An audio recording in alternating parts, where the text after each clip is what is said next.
Ok, pues hoy vamos a hablar acerca del dolor. ¿Cuál es la correlación y si existe una correlación entre el dolor físico y el dolor emocional? Y es que el dolor es un tema muy complicado a nivel del cerebro y a nivel orgánico. Hay muchos estudios y se ha intentado como encontrar una solución para ver cómo se genera el dolor y cómo se interpreta el dolor y qué es el dolor en general, ¿no? Podríamos hablar entre una distinción que ya lo hemos hecho y hemos hecho estas diferencias entre el dolor y el sufrimiento, que el dolor tiene que ver con una experiencia, con una cuestión de lo que pasa en sí, de una cuestión sensorial, es decir, me pego en el dedo, eso me duele, o se acaba de morir una persona, me duele. Y el sufrimiento tiene que ver con la interpretación que yo le doy, con el significado, con la carga emocional, con la carga mental que yo le adhiero a esa experiencia, tanto física como emocional. Y en realidad no hay algún estudio que haya hasta ahora yo he encontrado con respecto a esto, si realmente el hecho de que una persona sea tengo un umbral de dolor más alto y el hecho de que tengo un umbral emocional más alto. Es decir, si soy fuerte físicamente, no tiene que ver como con la fuerza de muscular, sino con la fuerza de resistir ciertas adversidades en mi cuerpo. Entonces también seré más fuerte emocionalmente, tendrá eso algo que ver. Y yo creo que sí, te voy a decir por qué. En realidad esto, regresando un poco al tema del cuerpo y el dolor, no se ha encontrado que haya una forma correcta de tratar el dolor. Por eso las personas, los expertos que se dedican a todo lo que tiene que ver con el manejo del dolor, así se llama, en la zona de los hospitales, ¿no? En los cuidados paliativos, cuando los pacientes ya son terminales, no han encontrado una forma correcta o un manejo adecuado de un dolor, por ejemplo, pacientes con dolor crónico, ¿no? Dolor crónico ya sea por un miembro fantasma o dolor crónico ya sea por una afectación en los nervios o por distintos tipos de enfermedades. No hay una forma correcta o incorrecta o un tratamiento que se pueda decir esto está estandarizado y funciona para todos los pacientes. Y eso los ha hecho hacer un montón de estudios y un montón de investigaciones tratando de ver por qué algunos pacientes sienten más dolor, por qué algunos no. Si tiene que ver con cuestiones genéticas, si tiene que ver con cuestiones relacionadas al sexo, ¿con qué tiene que ver?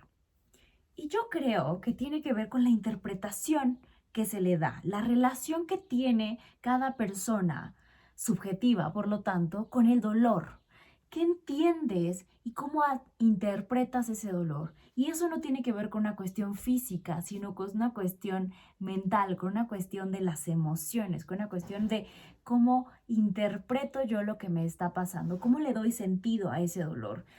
Es decir, por ejemplo, cuando hablamos acerca del sueño y de la importancia de dormir, hablábamos que en países eh, que tienen mucho menos días con sol, ¿no? O que son muchos días nublados o que tienen periodos donde están en completa oscuridad. ¿Cómo lidian con esas situaciones, ¿no?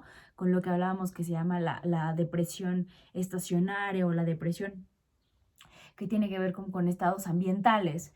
Eh, y los estudios hablaban de cómo la diferencia entre que una persona lo viera como algo que le causara una depresión orgánica y con el hecho de que lo viera como algo bueno y como una experiencia, como una oportunidad, tenía que ver con eso, con cómo lo interpretaban en el cerebro, cómo, qué sentido le daban a la oscuridad o a la no obscuridad, ¿no? Y podría ser vivido como algo súper trágico porque ya no tengo luz y porque me la paso la mayoría del tiempo en situaciones de mucho frío y con días nublados, o pensar como, ay, está padre y encontrarle un sentido.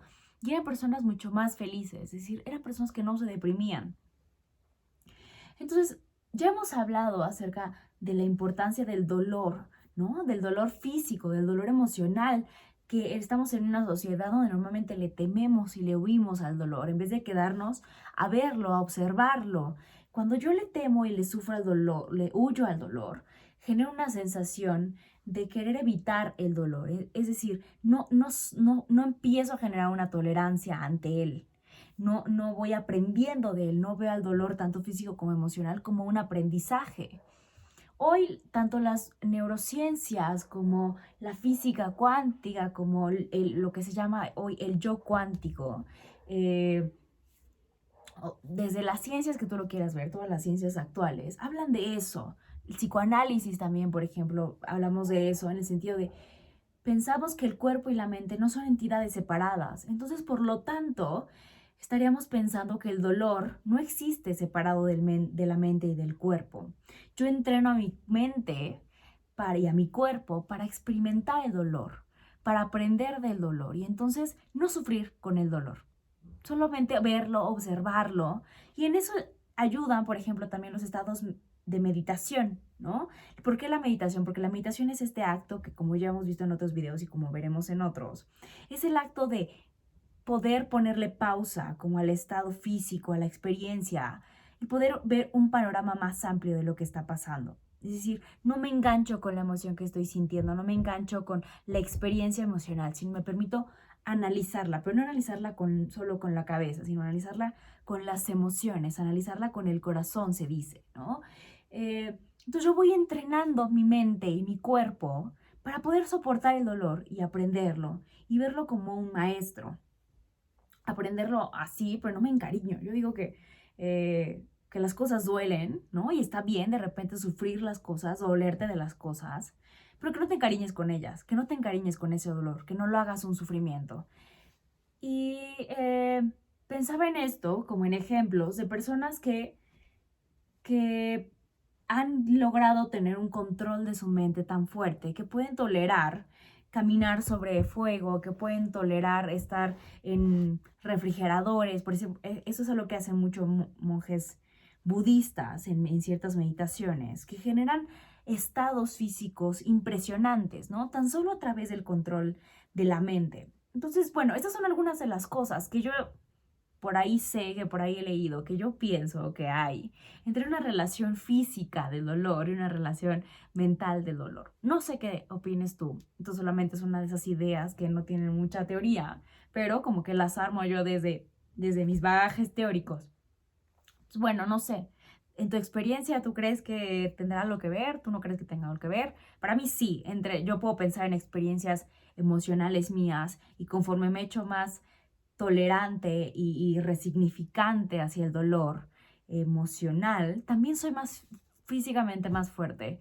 Me relaciono de una forma distinta con el dolor, ¿no? Han visto que hay a escalas como el dolor. No hay un dolorómetro, ya hablamos también de eso, ¿no? Pero sí hay una escala como en cuestión de qué tanto te está doliendo esta experiencia en tu experiencia subjetiva.